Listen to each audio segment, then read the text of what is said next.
पाकिस्तान क्या करता है 95% में से ज्यादा बताता हूँ मैं, रूमर पे लड़ता है, बिल्कुल ऑनलाइन लड़ता है। बस उनको एक चीज है, एक वीडियो डाल दीजिए कि हमने मिसाइल लॉन्च कर दी। टोटली जो पाकिस्तान है वो झूठ पे लड़ाई लड़ता है, और आज से नहीं बहुत पहले से लड़ता है।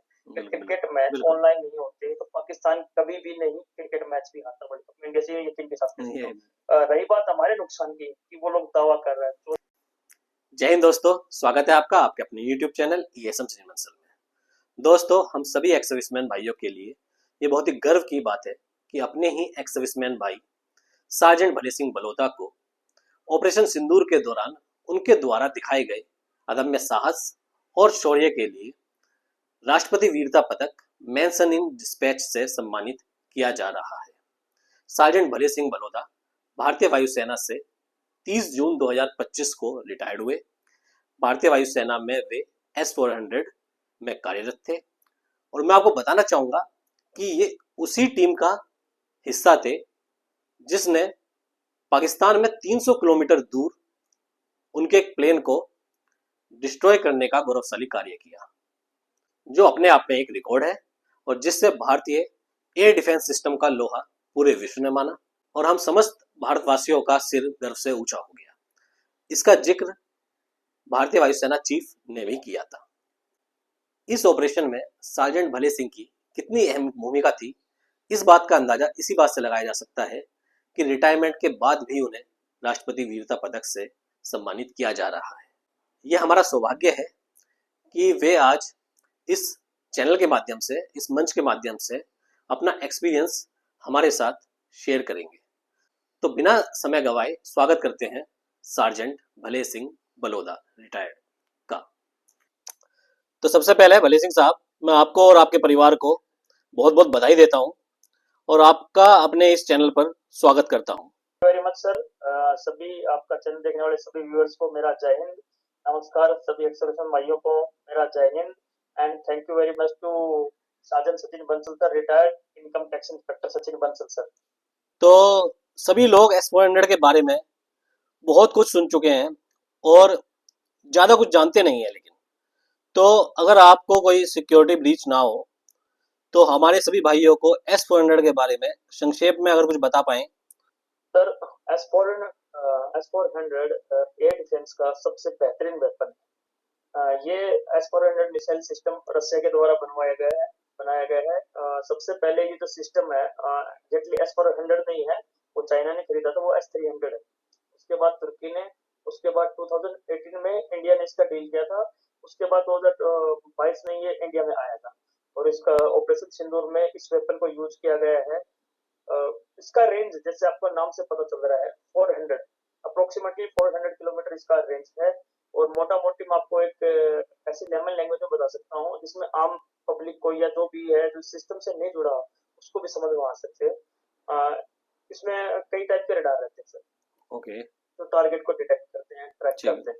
ठीक है। उसके बाद इसमें लॉन्चर रहता है जिससे मिसाइल को लॉन्च किया जाता है। इन सब चीजों के लिए कंट्रोल करने के लिए कंट्रोल सेंटर भी होता है। इसके अलावा सप्लाई के लिए पावर प्लांट रहते हैं, बहुत सारे व्हीकल रहते हैं, तो बेसिक कोई भी एडी सिस्टम का पार्ट रहते हैं, वैसे के वैसे रहते हैं सर। ओके, तो इसमें मेनली आपका क्या रोल था? आप इसमें किस सिस्टम पर काम कर रहे थे? सर, मैं S-400 में लॉन्चर सिस्टम पे ट्रेंड था और ऑपरेशन सिंदूर में एज ए लॉन्चर इंचार्ज में काम कर रहा था। ओके, तो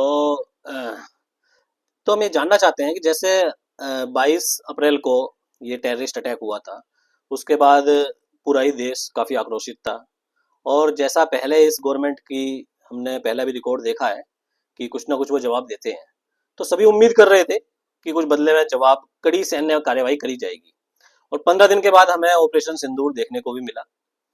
तो 15 दिन बाद हमने ऑपरेशन सिंदूर देखा, लेकिन जो 15 दिन वहां पर आप जब वहां थे तो वहां भी कुछ ना कुछ तैयारियां चल रही होंगी इसकी। तो हमने इससे पहले जितने भी ऑपरेशन हुए हैं उसमें हमने देखा था कि एयर डिफेंस सिस्टम का इतना ज़्यादा यूज़ नहीं हुआ कभी, लेकिन इस बार एयर डिफेंस सिस्टम का भारत के, चाहे वो S-400 हो या आकाश, पिचोरा, स्पाइडर, कोई भी हो, सबने ही काफ़ी महत्वपूर्ण भूमिका अदा करी। तो आपको क्या वहाँ 15 दिन तैयारी कर रहे थे, आपको पता था कि इतनी बड़ी कार्रवाई होने वाली है और मतलब हमारा इतना अहम रोल होने वाला है आगे? मैं सर सबसे पहले तो आपको थोड़ा सा एडी ऑपरेशन के बारे में थोड़ा सा हिस्ट्री बता देता हूँ, थोड़ा सा टाइम लूंगा। 71 के बारे में जब SAM to surface to air missile to that was ना वो यूज हुआ था, बट यस। उनका रेंज बहुत कम रहता था। जब कोई एयर बेस के पास कुछ फाइटर एयरक्राफ्ट पाकिस्तान का आया था तभी ही वो यूज किया गया था, क्योंकि उनका रेंज कम था। ओके। उसके बाद बहुत सारे ऐसे ऑपरेशन हुए जिसमें एडी सिस्टम को यूज नहीं कर पाए, क्योंकि उनका रेंज कम रहता था। एयरक्राफ्ट कभी हमारे लाइन ऑफ कंट्रोल या फिर इंटरनेशनल बॉर्डर क्रॉस करके नहीं आए थे, इवन कारगिल में भी नहीं आए थे। Yes yes. उसके बाद बालाकोट स्ट्राइक हुआ था। बालाकोट स्ट्राइक के टाइम पर सब कुछ ऑपरेशनल था, सब कुछ तैयार था, बट उनके एयरक्राफ्ट नजदीक नहीं आ पाए थे। अब ये हुआ कि बालाकोट के बाद अपने पास उन्नत किस्म के एडी सिस्टम आना स्टार्ट हो गए। Not only yes. S-400, MRSAM है, स्पाइडर है जो छोटी रेंज में है, आकाश न्यू जनरेशन है, यस। ब्रह्मोस है, बहुत सारी चीजें हैं। हाँ। उसकी वजह से हमें एक एक्स्ट्रा एज मिल गया, जिसकी वजह से हमें किसी एयरक्राफ्ट का एनिमी एयरक्राफ्ट का इंतजार नहीं करना पड़ेगा कि वो इंटरनेशनल बॉर्डर क्रॉस करके हमारे पास आए। जैसे ही वो उनकी रेंज में आता है, चाहे वो हमारा देश हो या उनकी टेरिटरी हो, उसको हम लोग शूट कर सकते हैं। तो आपने जैसे क्वेश्चन पूछा कि पहले कभी ऐसा यूज नहीं हुआ, अचानक आपको यूज करना पड़ा, तो यस। एडी हिस्ट्री में सर इतना लंबे ऑपरेशन पहली बार भारतीय वायुसेना एडी सिस्टम को यूज कर रही है। जैसे ये ओके। घटना 22 अप्रैल को हुई, उसके बाद हम लोग इसमें तैयारी करने में लग गए, तो हमारे दिमाग में चल रहा था कि कुछ जरूर ना कुछ ऐसा होगा। पास्ट में भी जब 2016 में उरी हुआ था, हाँ। उसके ओके। बाद सर्जिकल स्ट्राइक हुई। बिल्कुल। इंडियन आर्मी की 5 पैरा और 9 पैरा सर्जिकल स्ट्राइक की थी पाकिस्तान में, और उनके लॉन्चिंग पैड को नष्ट करके आई थी। बिल्कुल। उसके बाद पुलवामा हुआ था, यस। के बिल्कुल। बदले में हम लोगों ने जो ऑपरेशन बदर लॉन्च किया था, हम्म। बालाकोट पे स्ट्राइक हुई थी। उसमें भी हम लोग तैयार थे, बट हमें एनिमी टारगेट मिले नहीं थे कोई भी। इस बार हमें उम्मीद थी कि कुछ न कुछ जरूर बड़ा होने वाला है, क्योंकि हमारे पास अच्छे वेपन है। सरकार भी और ये जो टॉप मिलिट्री है उस चीज पे खेल रही थी कि अगर हम लोग सर्जिकल स्ट्राइक करते हैं या फिर एयर स्ट्राइक करते हैं, उसके बदले में जैसे ही उनकी तरफ से कुछ भी अटैक आता है, रिटेलिएशन होता है, तो जवाब में देने के लिए एडी सिस्टम हमारे पास सबसे बेहतरीन एडी सिस्टम है, तो उसका यूज करके हम लोग उनको इजीली बीट कर सकते हैं। तो जैसे ये हुआ, उसके बाद हम लोग तैयार थे, और तो मिलिट्री लीडरशिप से भी मैसेज वेरी क्लियर था कि हमें तैयार रहना, इस बार बड़ा कुछ होने वाला है और लंबा भी चल सकता है। तो ओके। हमारे दिमाग में कोई डाउट नहीं था, तो ओके। बिल्कुल हम लोग एकदम बिल्कुल डाउट क्लियर थे, हमें तैयार रहना था और हम लोग तैयार रहे थे। ओके। ओके। तो मतलब आप पहले से ही थोड़ा मेंटली प्रिपेयर थे। ओके। जी सर, हम लोग पहले से मेंटली प्रिपेयर थे, तो इस बार हम लोग कुछ करने वाले हैं, बड़ा करने वाले हैं। तो आपने मेंशन किया जैसे कि आप पहले भी कई ऑपरेशन का हिस्सा रहे हैं, जैसे ऑपरेशन बंदर, मतलब बालाकोट कोट के टाइम पे जो लॉन्च किया था। जी जी ओके। ओके। बहुत बढ़िया। तो भी जैसे आपने बताया S-400 की 400 किलोमीटर रेंज है, लेकिन इससे पहले मुझे नहीं लगता कभी ऐसा इसका यूज किया गया है। लेकिन इस बार जैसा कि अभी हमारे चीफ साहब ने भी बोला कि 300 किलोमीटर से ज़्यादा पाकिस्तान की सीमा के अंदर इन्होंने एक प्लेन को डिस्ट्रॉय किया। ठीक है, तो उसके बारे में थोड़ा आप अगर बताएं।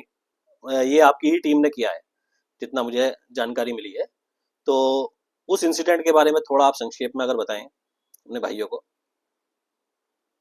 जी सर, बिल्कुल सर। जैसे हमारे chief of the air staff air chief marshal Amarpreet साहब ने बोला है कि S-400 में एयर डिफेंस सिस्टम में एक नया किलिंग का रिकॉर्ड बनाया है। यस। जो डिस्टेंस थी वो थी 314 किलोमीटर की। ओके। हुआ यूँ था कि एक टारगेट हमें मिला, और उस समय जब माहौल ऐसा था कि कोई भी टारगेट हवा में है वो एनिमी का टारगेट है, कोई भी टारगेट अगर हवा में है वो हमारे पास आ रहा हो या नहीं आ रहा, हमें उसको किल करना था। और जैसे ही हमें पता चला कि एयरक्राफ्ट पेशावर से उड़ रहा है, उसको हमने मारा था। तो लास्ट में डिस्टेंस निकल के आया, वो 314 किलोमीटर था, ओके। और that was near Peshawar to Sargodha somewhere. Okay. Exactly जो डिस्टेंस था वो 314 किलोमीटर था। तो वो हमारे चीफ साहब ने भी बोला था कि मेरा सपना था, हमारा सपना था कि कभी सरगोदा जाएंगे। वो मेरे और जस्ट रिटायरमेंट होने से पहले, चीफ साहब के रिटायरमेंट पहले होने से पहले, हम तो वैसे नहीं जा पाए, बट वैसे लेकिन पहुंच गए। यस। उनका वो सपना पूरा हुआ, वो किसी न किसी रूप में पूरा हुआ, उसकी खुशी हमें भी है, सबको भी एक नया रिकॉर्ड बना है। और एडी सिस्टम में, एडी नहीं, सिस्टम के जितने भी सिस्टम है, नॉट ओनली फॉर S-400, जितना और अदर सिस्टम है, उनके लिए भी एक इंस्पिरेशन का काम करेगा आने वाले टाइम में। बिल्कुल और बिल्कुल। अदर एडी सिस्टम ने बहुत अच्छा साथ दिया इस ऑपरेशन में। नहीं, बिल्कुल बिल्कुल, ये सच में अपने आप में ही बहुत ही गौरवशाली बात है। और मतलब पूरे ही देश का सिर गर्व से ऊंचा हो गया इतने बड़े अचीवमेंट के बाद। तो एक तो जैसे इन्होंने ये अवाक सिस्टम को आपने डिस्ट्रॉय किया 314 किलोमीटर, इससे अलग भी कुछ और टारगेट आपने एंगेज किए हैं? S-400 ने, उसके बारे में अगर थोड़ा बताएं आप। जी सर, बिल्कुल सर। मैं अगर पर्टिकुलर S-400 की बात करूं, हाँ। तो अवॉक्स के अलावा, जो अवॉक्स आप बता रहे हो, पेशावर से टेक ऑफ किया था 314 किलोमीटर पे, सरगोदा के पास मारा था। उसके अलावा 5 fighter aircraft sir, 5 okay. Fighter aircraft, जिसमें 5। F-16 भी था। ओके। जिसमें F-16 भी था, जो एयर में था। वो 5 टारगेट एयर में S-400 ने मारे हैं। मैं ग्राउंड टारगेट की बात नहीं कर रहा हूँ सर, ग्राउंड टारगेट में भी कुछ उनके फाइटर एयरक्राफ्ट डिस्ट्रॉय हुए हैं इस ऑपरेशन में। यस। बट वो दूसरी मिसाइल ने या तो एयरक्राफ्ट से लॉन्च हुई थी, या फिर ओके। जस्ट लाइक ब्रह्मोस, उन्होंने वो डिस्ट्रॉय किया था। बट जो एयर टारगेट थे, जिसमें हवा में थे 5 फाइटर एयरक्राफ्ट, वो S-400 ने डिस्ट्रॉय किए थे। और ये पब्लिक डोमेन में है। हमारे चीफ ऑफ द स्टाफ ने भी इस चीज को पुष्टि की है। और मतलब बड़ी खुशी की बात है नहीं, कि S-400 के पास इतने बिल्कुल बड़े बिल्कुल। बड़े टारगेट आए थे, उनको टारगेट मिले, और उन सब टारगेट को हमने डिस्ट्रॉय कर दिया। नहीं, बिल्कुल सच में बहुत रियली में मतलब मुझे सुन के ही इतना अच्छा लग रहा है। सच में ये बहुत बड़ा अचीवमेंट है एक। और देखो हमने भी नौकरी करी है फौज में 20 साल, और रहते हुए अगर आपको एक बार इतना बड़ा अचीवमेंट, इतने बड़े कुछ का मतलब जिस चीज़ के लिए हम फौज में रहते हैं, इस तरह का काम करने का जब मौका मिल जाता है तो अपने आप में ही मैं समझ सकता हूँ कितना गर्व आप फील कर रहे हैं। और समझ देशवासियों को इस चीज़ के ऊपर काफ़ी गर्व है, आपके ऊपर काफ़ी गर्व है। तो जैसे ये ऑपरेशन 4 दिन चला वैसे तो, बट जब ये ऑपरेशन स्टार्ट होता है तो ऐसा, जैसा कि हम जानते हैं कि ऐसा कोई इसका टाइम तो नहीं रहता है कि भाई ये कितने दिन चलेगा। हमें नहीं पता रहता भाई। एक बार स्टार्ट हो गया, हमने बालाकोट में भी देखा था, काफ़ी लंबा चला था। तो ये लेकिन इस बार मुझे लगता है ये वहीं से डिमोरलाइज हुए थे जब इन्होंने देखा कि 314 किलोमीटर घर के अंदर ये इतनी मतलब कैपेबिलिटी अब भारत की आ चुकी है कि ये कहीं भी टारगेट हमारे नष्ट कर सकते हैं वहाँ बैठे बैठे। तो उससे ही वे काफ़ी डिमोरलाइज हो गए। तो इसका काफ़ी बड़ा रोल रहा है मुझे लगता है, मतलब ये कि ऑपरेशन केवल 4 दिन ही चल पाया। उससे आगे पाकिस्तान की हिम्मत ही नहीं रही कि उसे हम खींच पाए। तो क्या कहना चाहेंगे इस पर आप? जी बिल्कुल सर, आपने कहा था कि 4 दिन ही लंबा ऑपरेशन करा, और आपके माइंड में क्या चल रहा था कि कितने दिन लंबा खींच सकता है, और आप लोगों का तो मेंटल स्टेट कैसा था। हाँ बिल्कुल। जैसे सर ये जो 22 अप्रैल वाला इंसिडेंट हुआ, तो हम लोगों ने जैसे तैयारी स्टार्ट की, तो हमारे बैक ऑफ माइंड ये चीजें आने लग गई थी कि कुछ लंबा होने वाला, बड़ा होने वाला है, कि बिल्कुल। गवर्नमेंट इस बार टॉप मिलिट्री जो लीडरशिप है, वो भी इस बार इस मौके को जाने देने वाली नहीं है। उनको माकूल जवाब दिया जाएगा, और वो माकूल जवाब दिया। कितने दिन चलने वाला ये हमें भी नहीं पता था, और हमें ये क्लियर कट बोला गया था कि कम से कम एटलीस्ट आप 1 महीने की तैयारी के साथ जाओ। जहाँ भी जाना है, जैसी भी तैयारी करनी है, कि ये सोच के जाओ कि 1 महीने तक आपको लगातार बिना किसी खाने पीने के या बिना किसी नींद के जितनी फैसिलिटी आपको मिलती है, जितने रिसोर्सेज आपको मिलते हैं, उस रिसोर्स के साथ आपको ये लड़ाई करनी थी। और तो वो तैयारी, हमारी जो मेंटल सेटअप था, वो उसी हिसाब से था। जो लड़के थे, जो भी एयर वॉरियर थे, नॉट ओनली फॉर S-400, मैं कहूंगा कि जितने भी एयर वॉरियर थे अपनी पूरी एयरफोर्स के, सबका माइंड सेट बहुत क्लियर था। सबका माइंड सेट एकदम बिल्कुल क्लियर था, किस तरीके से हमें ये लड़ाई करनी है। ओके। और जैसे ही वार बैटल में गए थे, और जैसे ही वार बैटल स्टार्ट हुआ, वेरी फर्स्ट डे से ही बहुत ब्रूटल था। और जैसे जैसे आगे बीतता गया, S-400 ने 5 फाइटर, एक अवाक्स, इसके अलावा जो एयरफोर्स ने 9 उनके terrorist camp, 11 airbase, 6 radar unit, 2 controller, command and control centre, इसके अलावा तो जितना भी उनके बहुत। मिलिट्री इंस्टॉलमेंट को ओके। नुकसान पहुंचा है, आर्मी को, यस यस। खासकर उनके आर्मी को जो नुकसान यस। पहुंचा है, वो आप देख सकते हो।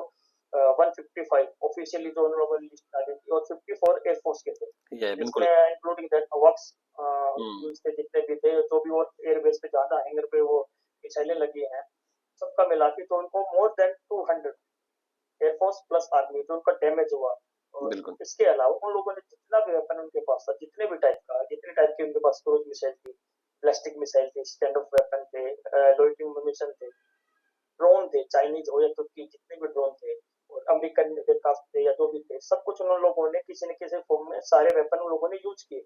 जब उनको ये देखा कि जितना वो लोग यूज कर रहे हैं, तो बदला आ रहा है, वहां से जो एक्शन हो रहा है वो एक्शन उससे वाला ज्यादा आ रहा है, ज़्यादा आ रहा तो उनके हौसले वहीं पस्त हो गए थे। उनके पास यूज करने के लिए कुछ बचा नहीं था। है। बिल्कुल। उनके पास बचा था तो सिर्फ वो सरेंडर की नीति किस तरीके से करनी है, किसी न किसी से समझौता करवाना है। वो लास्टली फाइनली सऊदी अरब ने जाके ये जो हाँ वो आपस में सब। सीज फायर करवाया, बिल्कुल। जिसका क्रेडिट अमेरिका ले रहा है, वो अलग बात है। हाँ, वो तो बिल्कुल ठीक है, बिल्कुल सही बात कही आपने। तो अ, जैसे 4 दिन ऑपरेशन चला, इसमें यहाँ पर बहुत सारे ग्राउंड लेवल पर बहुत सारी समस्याएं रहती हैं, बहुत सारे चैलेंजेस रहते हैं। मतलब ये बाहर लोग नहीं समझ सकते, जो बाहर जनता है, केवल हम लोग ब्लेम करते हैं बाद बाद में अगर कुछ नहीं हो पाता है तो। बट जो वहां पर है ग्राउंड लेवल पर, क्योंकि मैं भी एक फौजी हूँ तो ये चीज समझ सकता हूँ, ग्राउंड लेवल पर बहुत से चैलेंजेस रहते हैं। तो आपके सामने और सबसे बड़ा चैलेंजेस रहता है कि सिस्टम को 24 घंटे ऑपरेशनल रखना। तो आपके सामने भी ऐसी सुनने में आ रहा है, ऐसी सिचुएशन आई थी जब लॉन्चर रिपेयर करना पड़ा। तो क्या था वो इंसिडेंट, ऐसा कुछ बताएंगे, क्या क्या चैलेंजेस आए थे ऐसे? जी सर, बिल्कुल सर। जब कोई भी लड़ाई लड़ते हो आप, चाहे आप एयर आर्मी आर्मी की तरफ से हो, एयरफोर्स की तरफ से हो या नेवी की तरफ से, जो भी आपका पास इक्विपमेंट होता है, चाहे वो गन हो, चाहे तोप हो, चाहे टैंक हो, एयरक्राफ्ट हो या मिसाइल हो, उसको हमेशा कॉम्बैट वर्क रखना, मतलब ऐसी पोजीशन में रखना जब चाहो आप उसको लॉन्च कर सको, जब चाहो आप उसको यूज कर सको।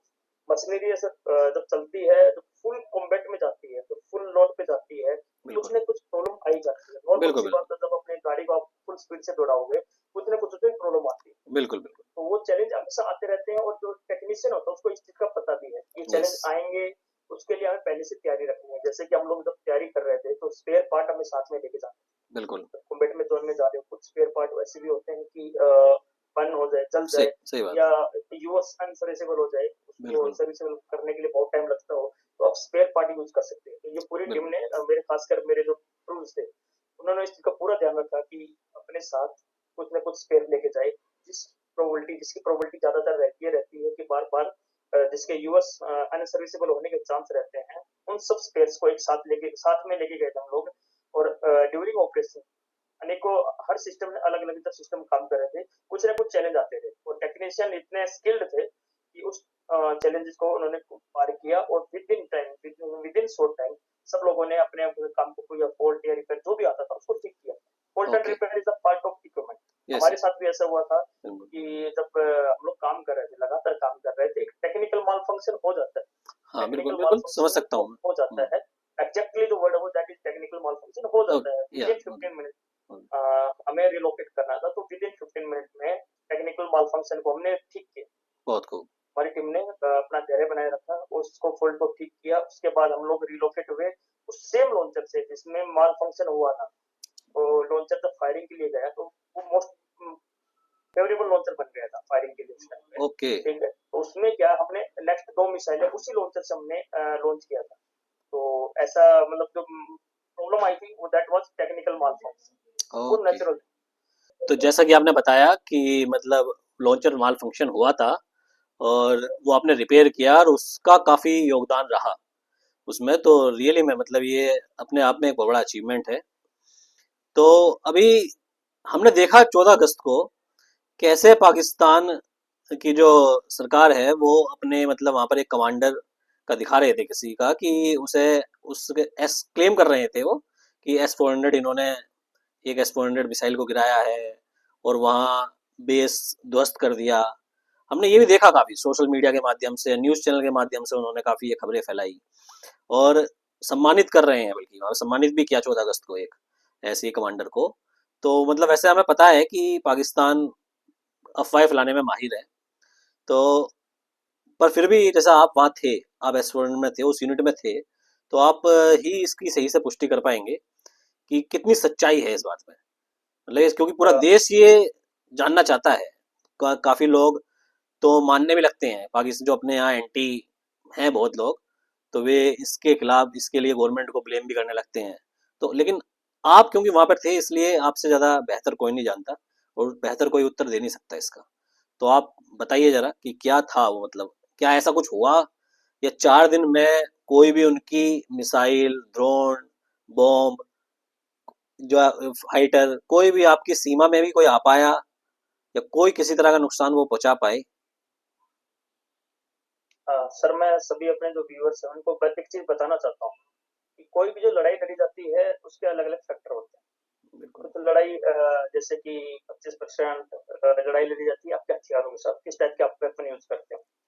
25% लड़ी जाती है आपके स्किल के साथ, कि आपके पास जो मैन है उसके पास कितना स्किल है। 25% आपकी लीडरशिप के साथ, कि कैसी लीडरशिप है।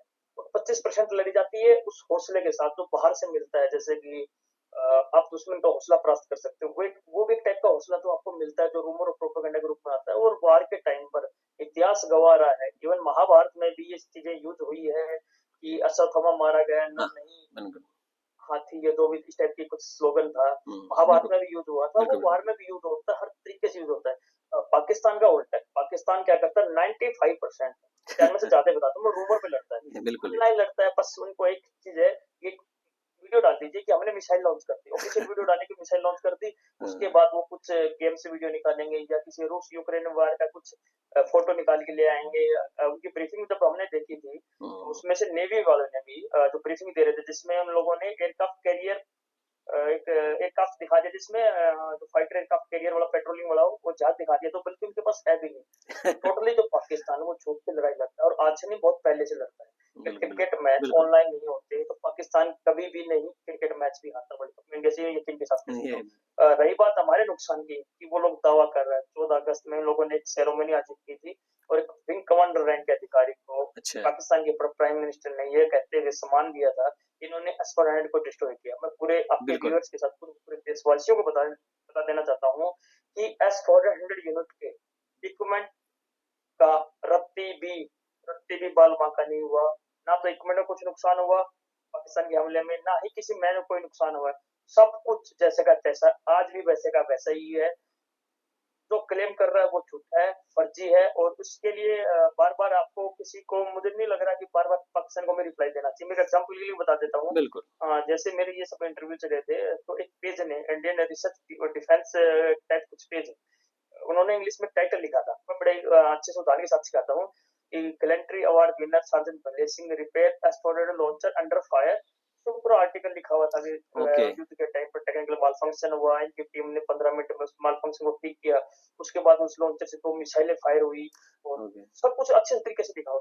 बट पाकिस्तानियों के लिए repair launcher under under fire, उसका मतलब उन लोगों ने पता क्या निकाला कि लॉन्चर में आग लग गई। मैं बता देता हूँ कि उनके जो हाँ, लोग हैं कितने जाहिल हैं, कितने बिल्कुल, क्या बोलूं, मैं वर्ड नहीं हूं, मैं बोल नहीं सकता, इस टाइप के लोग हैं। मतलब मुझे हंसी आती है उन लोगों पे कि उनको अपने देश के बजाय, मतलब कितने बेरोजगार हैं, उनको ये नहीं पता आर्मी उनका क्या यूज कर रही है, कैसे यूज कर रही है।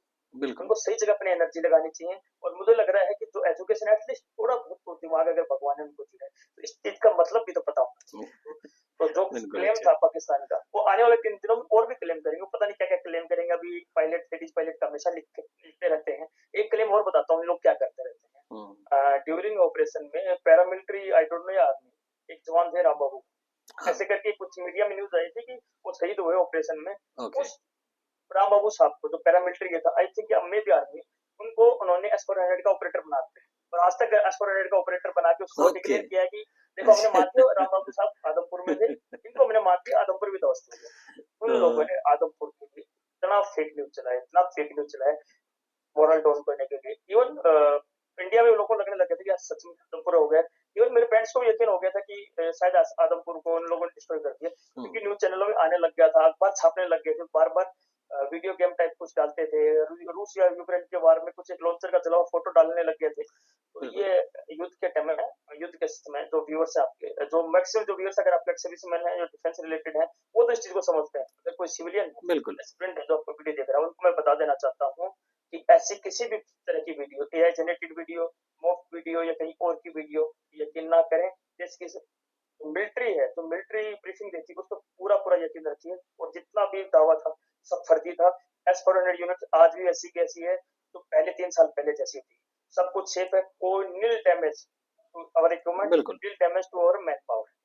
बिल्कुल, आपने मुझे लगता है अभी अपने जितने भी आपने सही बात बोली, जितने भी हमारे एक्स सर्विसमैन भाई हैं और जितने भी सर्विस से जुड़े हुए लोग हैं, उन्हें तो कोई इस चीज़ पे डाउट नहीं है। उन्हें ये चीज़ पता है कि किस तरह से पाकिस्तान ये सब झूठी अफवाहें फैलाने का ये काम करता है। बट ये सब मुझे लगता है उन लोगों को भी जवाब मिल गया होगा जो इस तरह की चीज़ों का इंतजार करते हैं कि पाकिस्तान की तरफ से कुछ आए और हम अपनी सरकार को ब्लेम करें, अपने जवानों से सवाल करें। तो शायद उन्हें अब जवाब मिल चुका होगा। एक और सवाल मैं पूछना चाहूंगा कि ऑपरेशन के दौरान सरकार की तरफ से, सरकार का क्योंकि बहुत एक अहम रोल होता है, एक जो सेना का जवान जो वहां लड़ रहा है ना, अगर सरकार का सपोर्ट पूरा हो तो उनका एक मोराल अलग हाई रहता है, अलग लेवल पर रहता है। तो ऑपरेशन के दौरान सरकार का सपोर्ट कैसा था, उस पर आप क्या कहना चाहेंगे? देखिए सर, जो फौज होती है वो मिनिस्ट्री ऑफ डिफेंस के अंडर आती है, सेंट्रल गवर्नमेंट ऑफ इंडिया के अंडर आती है। जैसे ही आदेश एमओडी या गवर्नमेंट ऑफ इंडिया देती है, फौज उसके हिसाब से काम करती है। पहला आदेश दिया था कि इनके 9 टेररिस्ट कैंप को उड़ाना है, तो सजेस्ट शायद आर्मी ने या एयरफोर्स ने की थी कि ये लॉन्चिंग पैड है, इसको हम डिस्ट्रॉय कर देते हैं। तो मेन पर्पज ऑब्जेक्टिव था इस वार का, वो यही था स्टार्टिंग में। बाद का भी फौज को पता था कि आगे क्या होना वाला है, क्योंकि जो टेररिस्ट कैंप है वो मैक्सिमम 5 तो ऑक्युपाइड कश्मीर में थे, 4 उनके पंजाब या सिंध साइड में थे। 9 टोटल टेररिस्ट कैंप उनके थे, उनको उड़ाना था, उनकी टेरिटरी में जाना था। तो जब ये उड़ाए गए, वहां से जब एक्शन रिएक्शन हुआ, उसके बाद जो लड़ाई हुई थी वो army versus army, air force versus air force, nation versus nation बन गई थी। तो रही बात आपकी सरकार के सपोर्ट की, सर फुल सपोर्ट था सरकार की तरफ से, क्लियर कट आदरणीय प्रधानमंत्री जी का, आदरणीय रक्षा मंत्री जी का पूरा पूरा एक ही आदेश था, जो आपको एक्शन लेना है सरकार से पूछने की जरूरत नहीं है, जितनी कैपेसिटी है आपके पास, जो वेपन है आपके पास, उसको यूज कीजिए। किस तरीके से यूज करना है वो फौज को डिसाइड करना है, सरकार का कोई रोल नहीं रहा था। उसके बाद में आपको ये लड़ाई फौज को लड़नी है, और फौज ने उस लड़ाई को लड़ा, और सरकार का फुल सपोर्ट रहा इसके दौरान। ओके, तो बहुत ही अच्छा लगा भली सिंह साहब आपसे बात करके। मतलब काफ़ी डाउट थे हमारे, और मुझे लगता है कि अभी आपको सुनने के बाद जो हमारे व्यूअर्स हैं, और काफ़ी उनके डाउट जो है ना, ये जो और जो काफ़ी जो अफवाहें फैलाई गई और S-400 के रिगार्डिंग, सभी काफ़ी क्लियर हो गए होंगे। और अभी जैसे आप अब सेकंड इनिंग अपनी स्टार्ट कर रहे हैं, तो मेरे भी जो चैनल से ज़्यादातर जुड़े हुए लोग हैं, तो वे ज़्यादातर एक्स सर्विसमैन हैं, अपनी सेकंड इनिंग स्टार्ट कर रहे हैं। तो सबसे पहले तो मैं चाहता हूँ कि कुछ आप अपने भाइयों को कुछ मैसेज देना चाहें। जी बिल्कुल सर, जो आपके चैनल से जुड़े हुए वो लोग हैं जो सेकंड इनिंग में तैयारी कर रहे हैं, सीजीएल की या बैंक की तैयारी करने, आपके चैनल के थ्रू तैयारी कर रहे हैं, क्योंकि काफी आप अच्छा गाइड करते हो, और आप इस फील्ड से काफी सालों से जुड़े हुए, मैं जैसे आपको देखा हूँ, मैं आपके साथ रहा भी हूँ, एजुकेशनल फील्ड से जुड़े हुए हो, और आप खुद आज अभी इनकम टैक्स इंस्पेक्टर हो, उसके बावजूद भी अपना कीमती समय निकाल के अपने जो एक्स सर्विसमैन भाई हैं, जो आर्मी नेवी एयरफोर्स तीनों सेनाओं से हैं, उनको गाइड करते हो, उनके जो भी जितना भी टाइम मिलता है उनको डाउट भी क्लियर करते हो। मतलब मेरे लिए बहुत खुशी की बात है कि आप ये ऐसा अच्छा काम कर रहे हो। मैं अपने एक्स सर्विसमैन भाइयों से जो ऑलरेडी सर्विस में हैं, जो बैंक में या सीजीएल में जहाँ भी हैं, उनसे, और जो तैयारी कर रहे हैं, उनको एक ही बात कहना चाहूंगा, जिस भी सर्विस में आप जाते हो, लाइक आप बैंक में जाते हो, सीजीएल में जाते हो, अपना काम ईमानदारी से कीजिए। कि फौज का एक रुतबा है, एक नाम है। फौज एकमात्र ऐसी संस्था है जिसको आज भी ट्रस्ट करते हैं, सबसे ज्यादा ट्रस्ट करते हैं, कि फौज की ईमानदारी को ट्रस्ट करते हैं। उस ईमानदारी को आप बनाए रखें। मेरे सभी एक्स सर्विसमैन से, या जो आने वाले दिनों में ज्वाइन करने वाले, उनसे एक ही रिक्वेस्ट है, जो ट्रस्ट है, ईमानदारी का ट्रस्ट, उस चीज को आप बना के रखिए। फौज की जो संस्था, फौज को, नाम को कभी खराब मत करना, कि ऐसे काम मत करना कि जिसमें जाके बोल सकते यार ये फौजी था, उसने ऐसा काम कर दिया। मेरे आप लोगों से एक ही रिक्वेस्ट है, बाकी आप लोग कुछ रोल मॉडल हो, हर बंदा रोल मॉडल है, हर बंदे ने जो भी रिटायर हुआ, उन्होंने कहीं ना कहीं इस रूप में, इस लड़ाई में भाग लिया था, या 20 सालों में देश की सेवा की थी। तो उनके लिए मैं ज्यादा कुछ नहीं कहूंगा, बस ये है कि फौज का जो नाम है, एक अच्छा नाम है, अच्छा ऐसे काम कीजिए, लोग बोले कि देखो ये फौजी था, इसने कितनी ईमानदारी से काम कर रहा है, ये काम कीजिए। बाकी अपना जो भी बिल्कुल, काम है वो आप अपनी ईमानदारी से कीजिए, मैं यही कहना चाहूंगा। बहुत सही बात कही आपने। तो बहुत अच्छा लगा भाई आपसे बात करके, काफ़ी डाउट क्लियर हो गए। आपकी भी सेकंड इनिंग स्टार्ट हो रही है, तो उसके लिए बहुत बहुत शुभकामनाएं मेरी आपके साथ हैं कि आप अपना जो भी अब आप सेवा जहाँ भी आप करेंगे, अपनी सेकंड इनिंग स्टार्ट करेंगे, तो वहाँ भी आप ऐसे ही जैसे आपने फौज में नाम रोशन किया पूरे अपने परिवार का, पूरे देश का, ऐसे ही आप वहाँ पर भी पूरी ईमानदारी के साथ अपनी सेवा दें। तो बहुत बहुत शुभकामनाएं आपको, और आपके परिवार को भी बहुत बहुत बधाई इस क्षण में जो आपके लिए अचीवमेंट है। तो परिवार का भी बहुत बड़ा रोल रहता है एक, तो मैं उन्हें भी बहुत बहुत बधाई देना चाहता हूँ। और सेकंड इनिंग के लिए आपको मेरी तरफ से बहुत बहुत शुभकामनाएं।